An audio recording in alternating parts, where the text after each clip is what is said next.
Hello everyone, welcome back to my channel. कैसे हैं आप सभी? आई होप आप सब अच्छे होंगे। ठीक है, तो पिछले वीडियो में हमने वेक्टर स्पेसेस के बारे में पढ़ा था कि वेक्टर स्पेसेस क्या होते हैं, आरएन स्पेस क्या होता है, वेक्टर स्पेसेस कितने टाइप्स के होते हैं, मतलब एग्जांपल्स ऑफ वेक्टर स्पेसेस। हमने इन सब के बारे में हमने एक बेसिक डेफिनेशन पढ़ी थी। वेक्टर स्पेस किसे कहते हैं, किस सेट को हम वेक्टर स्पेस कहेंगे, उसके लिए क्या एक्सियम्स हमको फॉलो करनी पड़ती है, हमने इन चीज़ों के बारे में पढ़ा था। ठीक है कि ठीक है ना, आर एन स्पेस क्या होता है। ठीक है ना, फिर हमने पढ़ा था कि जो कोऑर्डिनेट होते हैं हमारे R1 स्पेस में, R2 स्पेस में, R3 स्पेस में, ऐसे ही सिमिलरली RN स्पेस में, उसको हम वेक्टर्स की फॉर्म में रिप्रेजेंट कर सकते हैं। ठीक है ना, ये चीज़ हमने पढ़ी थी। यहाँ पे हमने यहाँ पे इनको इनसे रिलेटेड जो इनकी प्रॉपर्टीज होती है उनके बारे में पढ़ा था कि किन्हीं दो वेक्टर को इक्वल कब बोला जाएगा, जब उनके इनिशियल कोऑर्डिनेट, मतलब जैसे ये फर्स्ट पोजीशन पे, ये फर्स्ट पोजीशन पे, तो ये दोनों बराबर होने चाहिए, तभी हम कहेंगे दो कोऑर्डिनेट आप दो वेक्टर्स आपके बराबर है।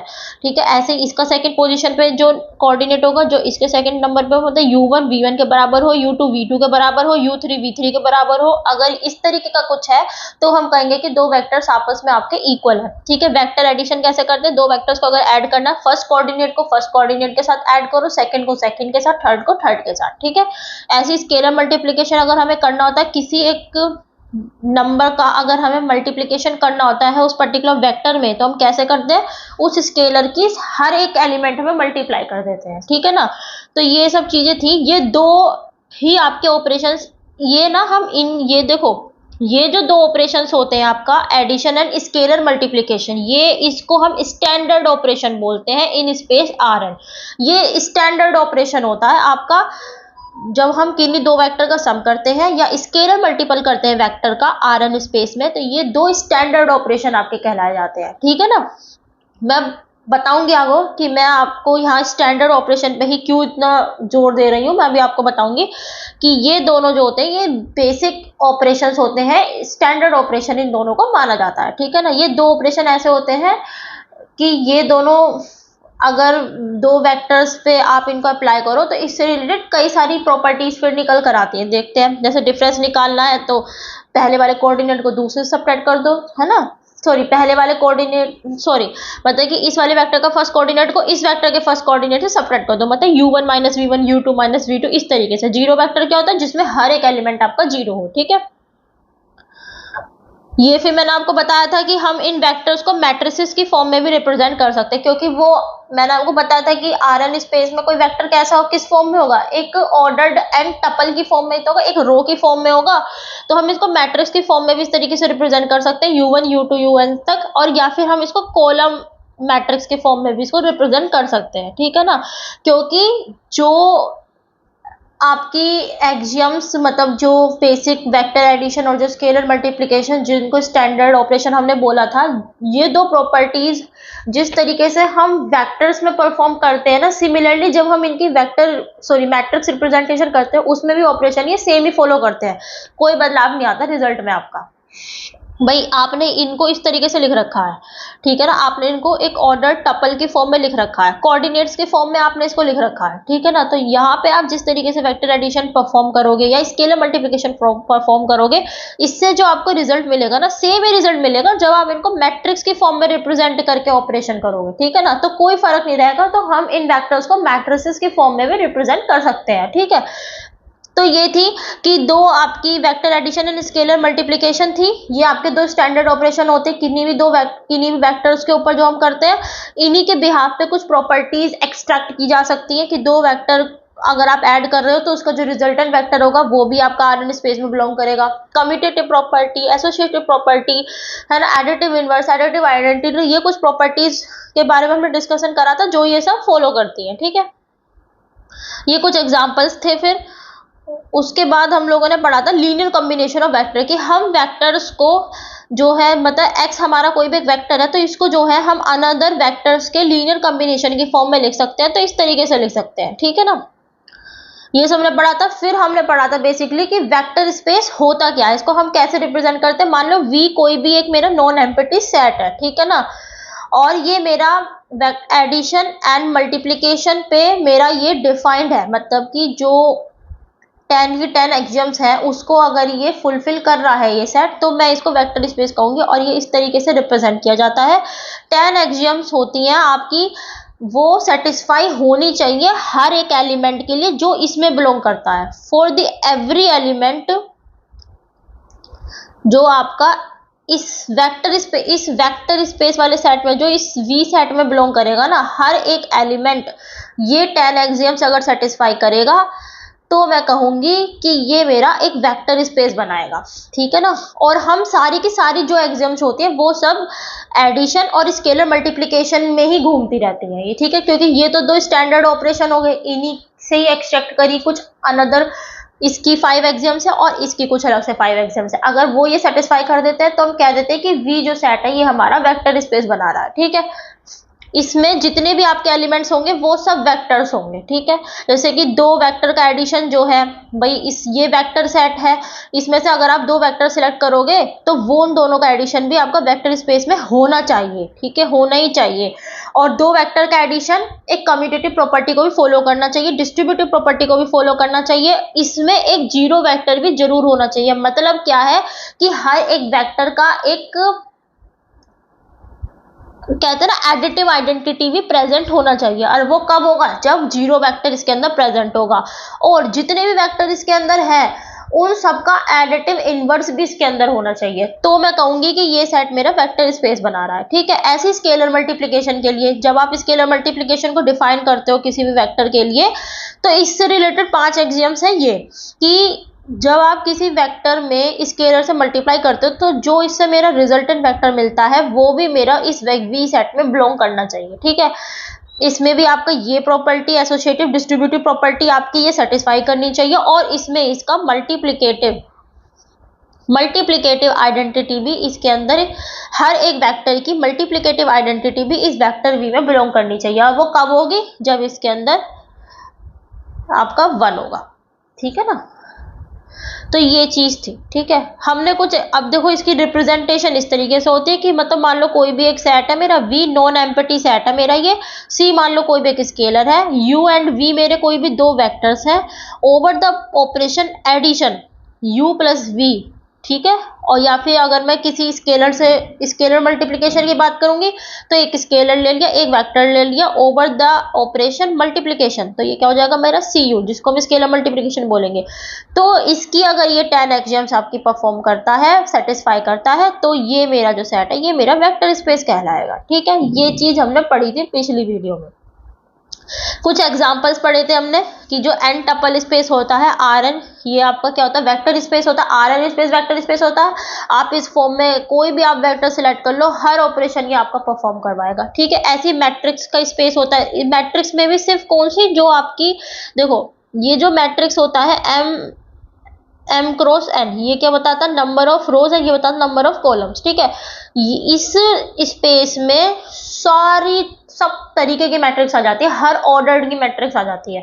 2 क्रॉस 1 की, 2 क्रॉस 2 की, 2 क्रॉस 3 की, 3 4 क्रॉस की, 4 क्रॉस 7 की, हर तरीके के ऑर्डर्ड की आपकी मैट्रिक्स इस स्पेस में आपकी मिलेगी। जैसे कि आपका Rn स्पेस में हर तरीके के रियल नंबर के आपको मिल जाएंगे, ठीक है। जैसे कि R2 स्पेस में मिल जाएगा, R3 स्पेस में मिल जाएगा, R4 स्पेस में मिल जाएगा, सारा इसके अंदर होगा। ऐसे ही m क्रॉस n जो है ये तो सभी मैट्रिसेस का स्पेस है। इसमें सिर्फ और सिर्फ स्क्वायर मैट्रिक्स ही आपका वेक्टर स्पेस बनाएगी। अगर आप m is equal to n लेते हो तो ये आपकी एक स्क्वायर मैट्रिक्स परफॉर्म करेगी। उसी केस में ये आपका जो है वेक्टर स्पेस बनाएगा। उस केस में अगर आप वेक्टर एडिशन और स्केलर मल्टीप्लिकेशन वाला ये ऑपरेशन करते हो, या उसकी अदर 5 एक्सियम्स भी आप सेटिस्फाई करते हो दोनों की, तो ये आपका वेक्टर स्पेस बनाएगा। पूरी कंडीशन ये सेटिस्फाई करेगा, ठीक है।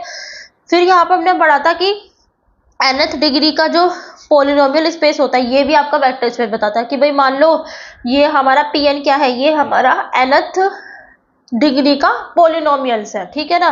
जैसे कि एक मेरा P पॉलिनोमियल है over the function x, Q मेरा एक पॉलिनोमियल है ओवर द फंक्शन x। क्योंकि हम बेसिकली पॉलिनोमियल को कैसे डिफाइन करते हैं, ये उसका एक कॉन्सोनेंट होता है, ये a1x प्लस a2x स्क्वायर, इस तरीके से चलता है ना पॉलिनोमियल। ऐसे ही मैंने एक दूसरा पॉलिनोमियल मान लिया, तो इस जैसे मान लो b0 b1x plus b2x square, इस तरीके से। तो इन सब के कोफिशिएंट का एडिशन, मेरा रिजल्टेंट पॉलिनोमियल बनाएगा, that is a2 plus B not a0 plus b0 plus a1 plus b1x plus a, इस तरीके से बनाएगा।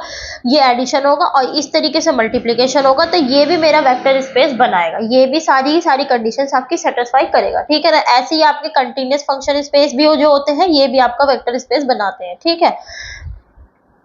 ओके, तो अब जैसे मैंने ये चीज थी कि to show that a set is not a vector space, तो उसके लिए कोई भी अगर एक एग्जाम आपकी सेटिस्फाई नहीं होती है तो हम कह देते हैं कि वो आपका वेक्टर स्पेस नहीं है, ठीक है ना।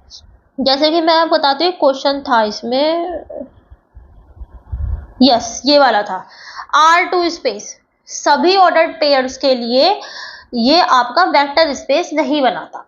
कुछ ही ऑर्डर्ड पेयर्स के लिए अगर आपको जैसे, नहीं देखो, R2 स्पेस मैं आपको बताऊं, R2 स्पेस ये आपका वेक्टर स्पेस है। This is a vector space but over the standard operations, over the standard operations, जो हम एडिशन और मल्टीप्लिकेशन जो हमने स्टैंडर्ड ऑपरेशन डिफाइंड करे थे पीछे, कि अगर दो वेक्टर्स अगर आपने लिए हैं और उनका एडिशन आप इस तरीके से करते हो, या अगर कोई स्केलर नंबर है और एक कोई वेक्टर है उसका स्केलर मल्टीप्लिकेशन इस तरीके से करते हो, ये कुछ स्टैंडर्ड ऑपरेशंस थे जो हमने डिफाइन करे थे, उस पे R2 आपका वेक्टर स्पेस है। पर अगर मान लो कोई अलग से आपको क्वेश्चन में कंडीशन दे दे, अलग से कोई ऑपरेशन दे दे, कोई अलग से इन ऑपरेशंस को डिफाइन कर दे, जैसे कि यहाँ पे इन्होंने कर रखा था वेक्टर एडिशन, तो सेम वही था जो आपका स्टैंडर्ड ऑपरेशन होता है ना, वो तो इन्होंने सेम रखा, लेकिन इन्होंने स्केलर मल्टीप्लिकेशन की डेफिनेशन यहाँ बदल दी। इन्होंने बोला कि अगर आप किसी स्केलर की किसी एक वेक्टर में मल्टीप्लाई करते हो तो आपको रिजल्ट ये मिलना चाहिए, ठीक है ना। तो इस नॉन स्टैंडर्ड डेफिनेशन पे ये आपका R2 स्पेस वेक्टर स्पेस नहीं है। जैसे मैं आपको एग्जांपल के तौर पे बताती हूँ, हम लोग बेसिकली 2+2 हम लोग बेसिकली ऐड करते हैं 4, 2+3 5, 6+7 30, ठीक है। इस तरीके से ये हमारा एक स्टैंडर्ड तरीका है दो नंबर्स को ऐड करने का, ठीक है।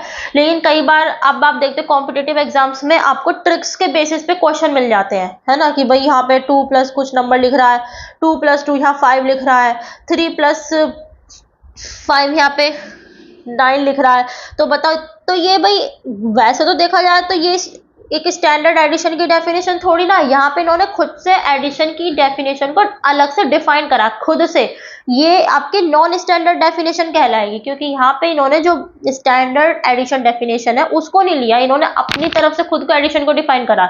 वही चीज यहाँ पे है कि इन्होंने यहाँ पे स्केलर मल्टीप्लिकेशन की डेफिनेशन को अलग से खुद से डिफाइन करके एक कंडीशन दे दी है कि अगर स्केलर मल्टीप्लिकेशन की डेफिनेशन हम ये लेके चलते हैं तो उस केस में R2 स्पेस आपका वेक्टर स्पेस नहीं बनाएगा, ठीक है ना। भाई सिमिलरली सी बात है, इसके लिए ये मल्टीप्लिकेटिव आइडेंटिटी प्रॉपर्टी कोई फॉलो नहीं करेगा, ठीक है ना। भाई आपने एक वेक्टर ले लिया 1 1 और मल्टीप्लिकेटिव आइडेंटिटी होने के लिए आप 1 से मल्टीप्लाई करवाओगे तो आपको तो ये मिलेगा, जो अब मिलना आपको ये चाहिए था इस डेफिनेशन के अकॉर्डिंग, तो ये तो दोनों बराबर नहीं है ना, तो इसी वजह से ये वेक्टर स्पेस नहीं बनाएगा। यही चीज मैं आपको बताना चाह रही थी कि वो स्टैंडर्ड ऑपरेशंस थे, उन स्टैंडर्ड ऑपरेशंस पे हम कहते थे कि Rn स्पेस आपका वेक्टर स्पेस है, R2 space, R3 space, R4 space, ये सब आपके वेक्टर स्पेस बनाएंगे।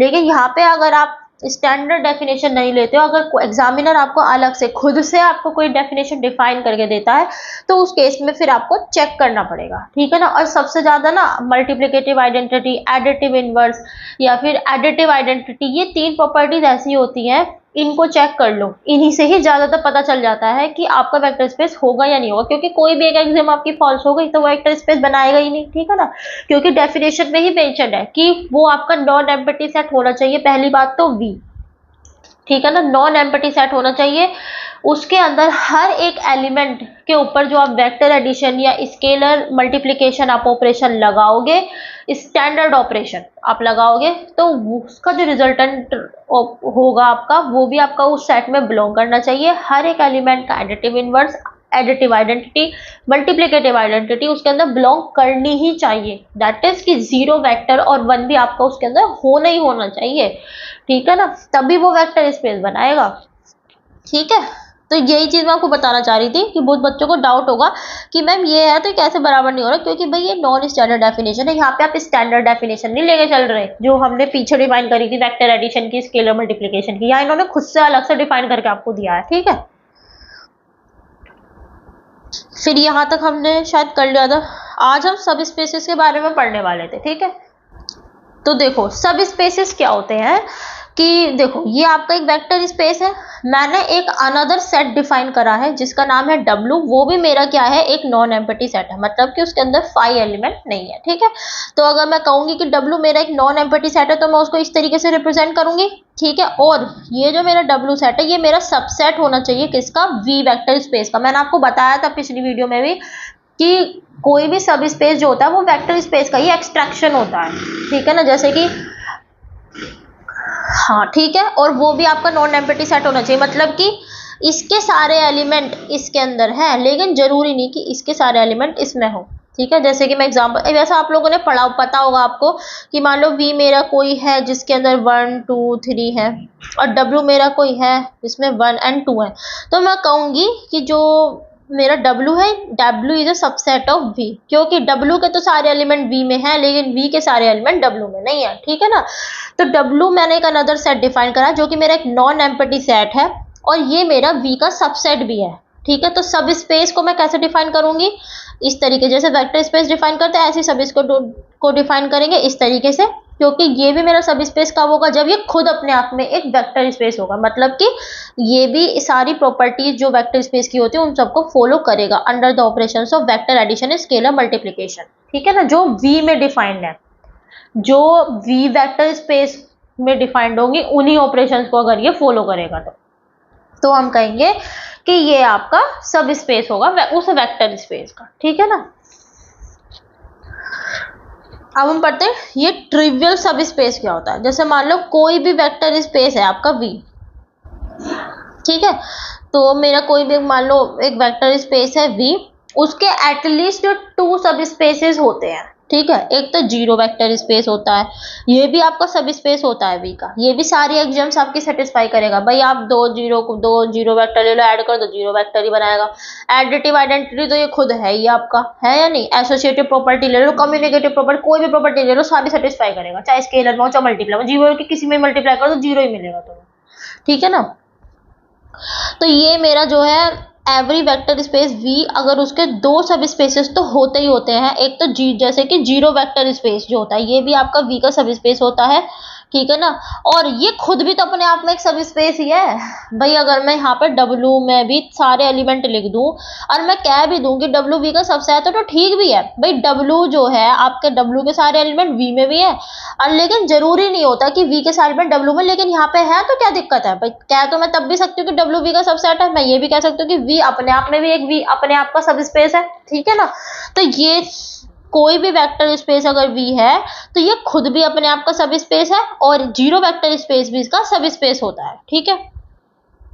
तो किस एनी सब स्पेस अदर देन, तो कोई भी सब स्पेस अगर इन दोनों सब स्पेस से अलग अगर कोई सब स्पेस है, ठीक है ना, तो उसको हम बोलते हैं नॉन ट्रिवियल सब स्पेस, ठीक है। ये दोनों जो सब स्पेस कहलाते हैं ये कहलाते हैं उस वेक्टर स्पेस के ट्रिवियल सब स्पेस, ठीक है ना। अगर जीरो वेक्टर सब स्पेस से अलग और ये जो खुद है इससे अलग कोई आपका सब स्पेस अगर है किसी वेक्टर स्पेस का, तो उसको मैं प्रॉपर या नॉन ट्रिवियल सब स्पेस बोलूंगी, ठीक है ना। बाकी ये दोनों तो ट्रिवियल सब स्पेस होते हैं इस वेक्टर स्पेस V के, ठीक है।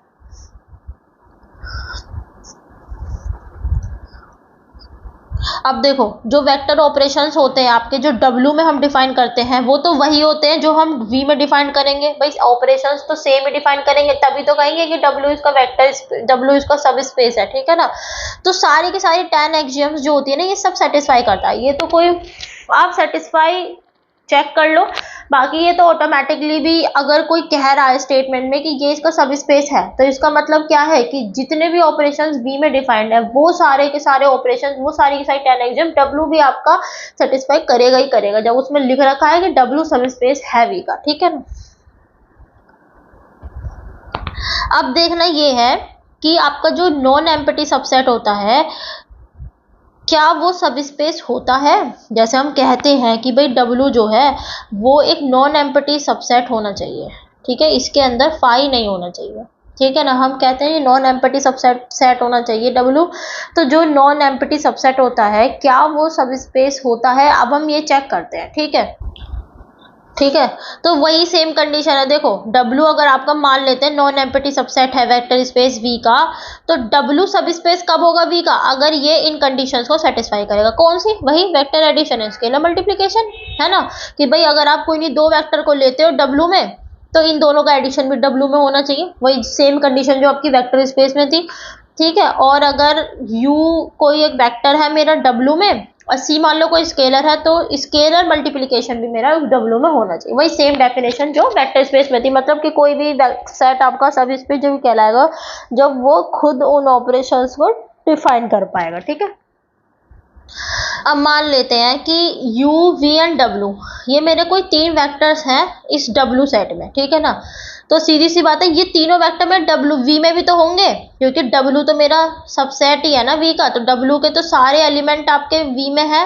ठीक है, अगर मैं कोई तीन वेक्टर W में सिलेक्ट कर रही हूँ तो वो V में भी होंगे ही होंगे। ठीक है ना, अब मान लो W एंड V जो है सेम ऑपरेशंस आपके शेयर करेंगे, मान लो क्या करेंगे। ठीक है, तो इसी तरीके से जो आपकी वेक्टर स्पेस एक्सियम्स है 2, 3, 7, 8, 9, 10 ये आपके ऑटोमेटिकली ही सेटिस्फाई हो जाएंगी। मतलब जो मैंने पीछे आपको डिफाइन करी थी ये वेक्टर स्पेस की जितनी भी एक्सियम्स थी आपकी एडिशन वाली, एक मिनट देखो ये वाली 2, 3, 7, 8, 9 ये सब वाली, क्योंकि ये तो सब बेसिक सिंप्लीफिकेशन मल्टीप्लिकेशन और एडिशन तो एसोसिएटिव कम्यूटेटिव डिस्ट्रीब्यूटिव भी तो है, ये तो सब वही है, तो ये तो ऑटोमेटिकली सेटिस्फाई करेगा, आप देख भी सकते हो। ठीक है ना, अब देखते हैं सिंस द एग्जाम 6 से सेटिस्फाई, क्योंकि मैं कह रही हूँ कि अगर मैं किसी स्केलर की मल्टीप्लाई करवाती हूँ इस वेक्टर V में, वो अगर W में है, ठीक है ना, तो हम देखो यहाँ से क्या देख सकते हैं, अब देखते हैं इन्होंने ना मतलब कि ये प्रूव करा है, इन्होंने सारी एक्सियम्स को सेटिस्फाई करवाया। जैसे कि अगर आप C0 ले लेते हो तो CU इज इक्वल टू 0 हो जाएगा। ठीक है ना, तो आपका जीरो वेक्टर भी इस W स्पेस में आ जाएगा। भाई अगर मान लो आप स्केलर को 0 ले लेते हो और एक पर्टिकुलर वेक्टर से मल्टीप्लाई कराते हो तो 0 हो जाएगा, तो जीरो वेक्टर भी आपका इस सब सेट W में आ जाएगा। तो ये क्योंकि ये भी सेटिस्फाई हो जाएगा, क्योंकि हम कहते हैं ना कि एक जीरो भी आपका होना चाहिए उस सेट में। ऐसे इन्होंने C की वैल्यू अगर -1 ले ली तो आपका एडिटिव इनवर्स भी उस सेट के अंदर आ जाएगा। तो इन्होंने मतलब बेसिकली एडिशंस जो आपके ऑपरेशन थे उनको सेटिस्फाई करा। ठीक है, अ subspace of M2 cross 2, देखो मान लो W मेरा कोई एक सेट है 2 क्रॉस 2 की सिमेट्रिक मैट्रिक्स में ले रही हूँ, सिमेट्रिक मैट्रिक्स। ठीक है, तो show that W is a subspace of the vector space MW2। भाई मैंने जो है 2 क्रॉस 2 की ही सिमेट्रिक मैट्रिक्स का मैंने एक सेट लिया है, मुझे ये प्रूव करना है कि जो ये W है ये सब स्पेस है किसका, वेक्टर स्पेस किसका, जिसमें M2 क्रॉस 2 की सारी मैट्रिसेस आ जाती है। ठीक है ना, स्टैंडर्ड ऑपरेशन पर ही हम इनको प्रूव करना चाह रहे हैं, matrix addition and scalar multiplication के ऊपर। तो देखते हैं कि हमने जो है सेट लिया है 2 क्रॉस 2 सिमेट्रिक मैट्रिसेस का, नॉन एम्प्टी सबसेट है वेक्टर स्पेस इसका। ठीक है, अब देखते हैं कि मान लो मैंने एक मैट्रिक्स ली है A1 नाम से। ठीक है, जो मेरी इस W में बिलोंग कर रही है। A1 जो है ये मेरी एक सिमेट्रिक मैट्रिक्स है जो मैंने W सेट से ली है। ठीक है ना, ऐसे ही मैंने A2 एक सिमेट्रिक मैट्रिक्स है जो मैंने इस W सेट से ली है। अब मैं इन दोनों मैट्रिक्स को अगर ऐड करती हूँ, इन दोनों मैट्रिक्स का अगर मैं एडिशन करती हूँ तो वो दोनों उन दोनों का एडिशन भी जो है ना आपको उस W सेट में मिलेगा। इसी तरीके से अगर आप कोई स्केलर ले लेते हो तो स्केलर की उस मैट्रिक्स में अगर आप मल्टीप्लाई कर देते हो तो हर एक एलिमेंट में मल्टीप्लाई हो जाती है। ठीक है ना, तो वो भी आपका इस W में बिलोंग करता ही करता है। ठीक है ना, तो ये सब स्पेस आपका बनाएगा ही बनाएगा। ठीक है ना,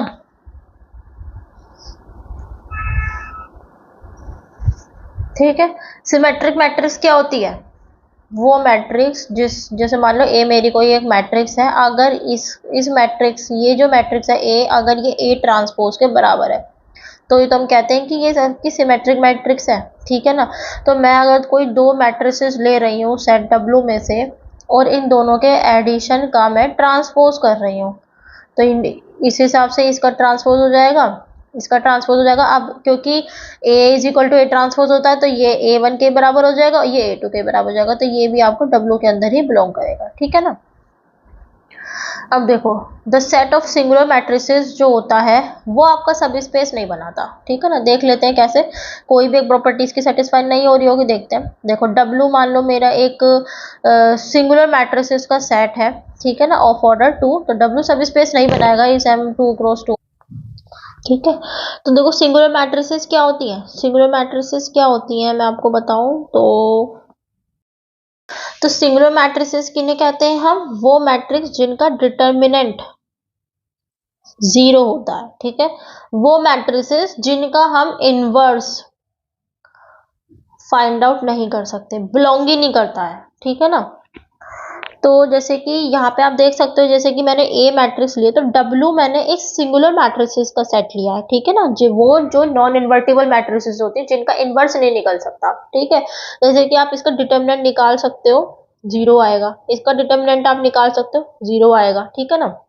डिटर्मिनेंट पता है ना कैसे निकालते हैं, इसकी इसमें मल्टीप्लाई करते हैं, माइनस इसकी इसमें मल्टीप्लाई करते हैं, 0 मिल जाता है। इसकी इसमें मल्टीप्लाई करो, इसकी इसमें मल्टीप्लाई करो, दोनों का डिफरेंस में 0 मिलेगा, ठीक है। लेकिन अगर आप इन दोनों में एडिशन प्रॉपर्टी लगाओगे ना, तो ये आपको आइडेंटिटी मैट्रिसेस देगा। अब आप देख सकते हो इसका डिटर्मिनेंट 0 नहीं हो रहा है, ये आइडेंटिटी मैट्रिक्स मिली आपको 2 क्रॉस 2 की, इसका डिटर्मिनेंट 0 नहीं हो रहा। अब ये मिला तो है आपको एडिशन में, लेकिन ये W में है ही नहीं, क्योंकि W में तो सारे सिंगुलर मैट्रिसेस हैं जिनका डिटर्मिनेंट 0 होता है। ये इसके अंदर बिलोंग ही नहीं करता। जब ये बिलोंग ही नहीं करता, एडिशन प्रॉपर्टी इसमें सेटिस्फाई नहीं हो रही, तो इसका मतलब क्या हुआ कि ये W सेट जो है आपका सिंगुलर मैट्रिसेस का, ये आपका सब स्पेस नहीं है, ठीक है ना। अब देखते हैं, जो आपका फर्स्ट क्वाड्रेंट वेक्टर्स का जो सेट होता है वो आपका R2 का सब स्पेस नहीं होता। देखते हैं कैसे। देखो जैसे मान लो मैंने एक W एक सेट डिफाइन करा है जिसमें R2 स्पेस है, तो ऑर्डर्ड पेयर में आपके कोऑर्डिनेट होंगे, ठीक है ना, जिसमें x1 को भी मैंने पॉजिटिव लिया है और x2 को भी कोऑर्डिनेट, क्योंकि देखो ये क्वाड्रेंट है, ये ही तो आपका फर्स्ट क्वाड्रेंट होता है। यहाँ पे x एक्सिस के भी सारे एलिमेंट पॉजिटिव होते हैं, y एक्सिस के भी सारे एलिमेंट पॉजिटिव होते हैं, ठीक है ना। तो यहाँ पे फर्स्ट क्वाड्रेंट की ये बात कर रहे हैं कि जो भी आपके फर्स्ट क्वाड्रेंट में जितने भी आपके वेक्टर्स हैं वो आपका R2 में सब स्पेस नहीं बनाते। कैसे कि देखो W को मैं इस तरीके से डिफाइन करूंगी कि जो मेरे कोऑर्डिनेट होंगे R2 स्पेस में वो इस तरीके से होंगे ऑर्डर्ड पेयर में, जिसमें x1 भी मेरा पॉजिटिव होगा, 0 भी हो सकता है, 0 होगा तो ओरिजिन हो जाएगा फिर तो, ठीक है। और मेरा जो सेकंड एलिमेंट होगा वो भी मेरा पॉजिटिव होगा, ठीक है ना। स्टैंडर्ड ऑपरेशंस पे ही हम बात करेंगे यहाँ पे कि वो आपका सब स्पेस नहीं बनाएगा R2 में। कैसे, जैसे मैंने मान लो एक वेक्टर ले लिया U 1 and 1, ये आपका इस W सेट में बिलोंग करेगा, 1 और 1 दोनों पॉजिटिव है, ठीक है। अब आप देखो कि अब यहाँ पे ना आपका जो इनवर्स वाला होता है, एडिटिव इनवर्स वाला जो होता है वो सेटिस्फाई नहीं करेगा, सॉरी मल्टीप्लिकेटिव इनवर्स जो होता है आपका, जैसे कि आपने स्केलर ले लिया है, आप इस तरीके से मल्टीप्लाई करवा लो जिसमें आपने c की वैल्यू -1 ले लिया। अब आप -1 की इस वेक्टर में मल्टीप्लाई करवाओगे तो आपको ये मिलेगा। अब ये आपका किस क्वाड्रेंट में बिलोंग कर रहा है, ये तो आपका थर्ड क्वाड्रेंट में बिलोंग कर रहा है, ठीक है ना। हम तो सिर्फ फर्स्ट क्वाड्रेंट के वेक्टर्स की बात कर रहे हैं, तो ये सब स्पेस ही नहीं बना रहा, स्केलर मल्टीप्लिकेशन वाली जो कंडीशन है उसको सेटिस्फाई नहीं कर रही है, ठीक है ना। तो इस तरीके से हम इस तरीके से ऑपरेशंस को लेके उनको चेक करते हैं कि वो सेटिस्फाई कर रहे हैं या नहीं कर रहे हैं, नहीं करते हैं तो वो सब स्पेस आपका नहीं बनाते। मैं कह रही हूँ ना कुछ बेसिक चीजें आपकी, वैसे तो आप वेक्टर एडिशन और स्केलर मल्टीप्लिकेशन ही आप सबसे पहले देखो, ठीक है ना, कि वो सब उनको चेक करो कि वो आपको सब स्पेस बनाएगा नहीं बनाएगा। जब और फिर ज्यादा तक कोई अगर प्रूफ करने की रहती है तो मेन यही रहती है आपकी, मल्टीप्लिकेटिव इनवर्स रहती है, या फिर एडिटिव आइडेंटिटी रहती है, या फिर एडिटिव इनवर्स रहता है। ये 3-4 प्रॉपर्टी ऐसी होती हैं कि किसी को सब स्पेस बताने के लिए ये चेक कर लो कि उसके अंदर 0 वेक्टर है या नहीं, उसके अंदर जो है आपका एडिटिव इनवर्स है या नहीं है, ठीक है ना। स्केलर मल्टीप्लिकेशन प्रूफ हो रहा है नहीं हो रहा है, या फिर वेक्टर एडिशन प्रूफ हो रहा है नहीं हो रहा है, तो वो आप चीज सेटिस्फाई करके देख लो। नहीं होती है तो वो सब स्पेस नहीं बनाएगा, ठीक है।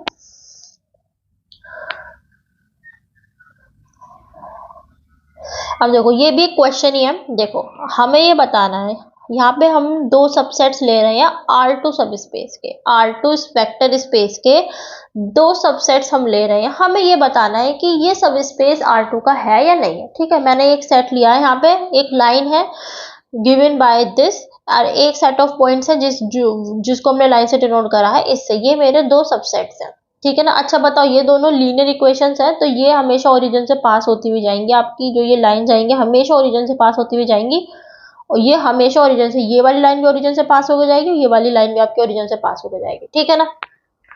तो देखते हैं, देखो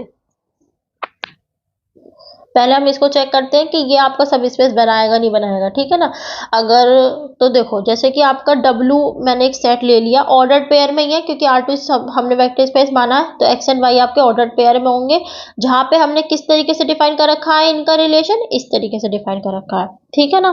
तो यहाँ पे देखो, अब देखो जब आपको पता है कि भाई x प्लस 2y की वैल्यू 0 है, तो यहाँ से x की वैल्यू माइनस के 2y आ जाएगी। तो सिमिलरली इन्होंने क्या करा, एक पॉइंट कंसीडर कर लिया आपका कि मान लो t मेरा कोई भी एक रियल नंबर है, तो भाई इन्होंने क्या करा, एक पॉइंट इन्होंने कंसीडर कर लिया है इस w सेट में, कि इन्होंने क्या करा, y की वैल्यू को t मान लिया, तो ऑब्वियसली x की वैल्यू में -2t हो जाएगा। तो ये एक पॉइंट होगा मेरा, जो मेरा इस w सेट में बिलोंग करेगा, ठीक है। इन्होंने एक वेक्टर माना v1, एक पॉइंट ये मान लिया -2t1 एंड t1, और एक और वेक्टर मान लिया अनदर, इसी तरीके से t2 भी आपका क्या है, ये भी एक रियल नंबर है, ठीक है। अब इन दोनों का इन्होंने एडिशन करा, एडिशन करोगे कैसे करोगे इन दोनों का एडिशन, भाई -2 कॉमन आ जाएगा, t1 प्लस t2, और सेकेंड वाला क्या हो जाएगा, t1 प्लस t2, ये आपका इस w में वो करेगा, ठीक है ना। क्यों नहीं करेगा, 100% करेगा भाई। जैसे यहाँ पे तो आप t की वैल्यू तो कुछ भी मान सकते हो भाई, ये भी तो दोनों, t1 रियल नंबर था, t2 रियल नंबर था, तो ये भी तो एक रियल नंबर होंगे, दोनों का एडिशन भी तो रियल नंबर होगा, ठीक है। इसी तरीके से आपने c एक स्केलर मान लिया, अगर आप इसमें मल्टीप्लाई करवाएंगे तो स्केलर के अगर आप किसी रियल नंबर में मल्टीप्लाई भी करवाओगे तब भी तो वो एक रियल नंबर देगा, तो माइनस, तो ये भी आपका जो है स्केलर मल्टीप्लीकेशन को भी सेटिस्फाई करेगा। तो भाई ये तो है आपका सब स्पेस R2 का, ठीक है। W आपका सब स्पेस नहीं होगा, देखो कैसे, जैसे कि यहाँ पे भी एक ऑर्डर्ड पेयर आपका लिया जाएगा W सेट से, जो आपका इस ऑपरेशन पे डिफाइंड है, ठीक है ना। इन दोनों का बीच का जो रिलेशन है हमने इस तरीके से लिया है। अब आप देख सकते हो इन्होंने क्या करा, देखो देखो मैं आपको एक चीज और बताऊं, चलो पहले इसको देख लेते हैं। इन्होंने एक वेक्टर कंसिडर करा 1 0, जो आपका इस W सब स्पेस में है। भाई क्यों नहीं होगा, भाई अगर आप R2 स्पेस के ले रहे हो तो 1 और 0 भी तो आपका इसमें बिलोंग करेगा। अब आपने क्या करा, स्केलर मल्टीप्लिकेशन लगाई, आपने c की वैल्यू माइनस भी रख ली, -1 रख ली सॉरी। अगर आप इसकी मल्टीप्लाई करवाओगे ना इस W में, तो ये आपका इस -1 में बिलोंग नहीं करेगा। क्यों, आप देख सकते हो, वो लाइन वाली बात थी ना, देखो मैं बताते, देखो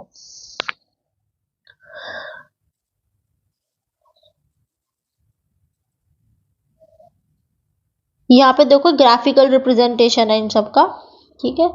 तो आप देख सकते हो, जस्ट अ मिनट, क्योंकि देखो जैसे कि आप -1 0 इसमें पुट करोगे ना, तो ये इसको सेटिस्फाई नहीं, जैसे मान लो मैंने x की वैल्यू वहाँ पे 1 रखी, 2 इंटू वाई की वैल्यू मैंने 0 रखी, तो ये 1 प्लस 0 हो जाएगा इज इक्वल टू 1। तो देखो ये वाला पॉइंट तो आपका इस सेट में है, ये x और y की वैल्यू इस रिलेशन को सेटिस्फाई भी तो करनी चाहिए। आपने ये ले लिया और आपने स्केलर की वैल्यू -1 ले ली, -1 की अगर आप इस वेक्टर से मल्टीप्लाई करोगे तो ये आपको दे रहा है -1 0। अब आप इसमें पुट करके देख लो x वैल्यू, तो -1 दे रहा है प्लस 0, तो ये आपका बराबर नहीं आ रहा ना इसका, तो ये इसके अंदर है ही नहीं, तो इसी वजह से ये इसका सब स्पेस नहीं बना रहा, ठीक है ना। बाकी इन्होंने यहाँ पे देखो, मैंने यहाँ एक ग्राफिकल रिप्रेजेंटेशन उन्होंने इसकी फॉर्म करी है सब स्पेसेस ऑफ R W की, ठीक है ना। R2 के ये कुछ ट्रिवियल सब स्पेसेस की हम यहाँ पे बात कर रहे हैं, ठीक है ना। भाई ओरिजिन है R2 है, ठीक है ना। W consist of a single point 0, तो ये आपका ट्रिवियल स्पेस होगा ना भाई। एक तो R2 अपने आप में सब स्पेस होगा, और एक जो इसका ओरिजिन होगा वो भी इसका क्या होगा, एक सब स्पेस होगा। वो सारे पॉइंट जो ओरिजिन से पास होते हुए जाते हैं वो सब भी क्या होंगे, इसके सब स्पेस होंगे, ठीक है ना। वो सारे points on a line passing through the origin, वो सब भी क्या होंगे, इस R2 के सब स्पेस होंगे, और R2 खुद अपने आप में एक सब स्पेस होगा, ठीक है ना। ठीक है, अब देखो हमें जो है R3 सब स्पेस का, सॉरी R3 वेक्टर स्पेस का अब हमको क्या करना है, सब स्पेस आइडेंटिफाई करना है। तो वो हम कैसे आइडेंटिफाई करेंगे, ये हमें क्वेश्चन दे रखा है कि भाई इसमें क्या होगी, इसमें आपके ट्रिपलेट्स होंगे, x1 एक x एक्सिस वाला, एक y एक्सिस वाला और एक z एक्सिस वाला, इसमें आपके ट्रिपलेट्स होंगे, ठीक है। जहाँ पे x1 एंड x2 आपके रियल नंबर से लिए गए हैं, तो x1 x2 एंड 1 ये इन्होंने एक ट्रिपलेट इन्होंने लिया है, ठीक है ना। और ऐसे ही इन्होंने W एक और इन्होंने W सेट लिया है जिसमें आपके ट्रिपलेट्स इस तरीके से डिफाइंड है, ठीक है ना। तो हमें ये प्रूव करना है कि इन दोनों में से कौन सा सब स्पेस है R3 का, ठीक है ना। अब जैसे मान लो एक इन्होंने नंबर कंसिडर करा 001, ये आपका इस W सेट में बिलोंग करेगा। पहले वाले क्वेश्चन की मैं बात कर रही हूँ, देखो यहाँ पे तो 1 ही लेना है आपको। x1 x2 आपके रियल नंबर है तो आप कुछ भी ले सकते हो, ठीक है ना। तो यहाँ पे मैंने 001 करके मैंने एक ट्रिपलेट कंसिडर करी जो कि इस W सेट में बिलोंग करेगी, ठीक है ना।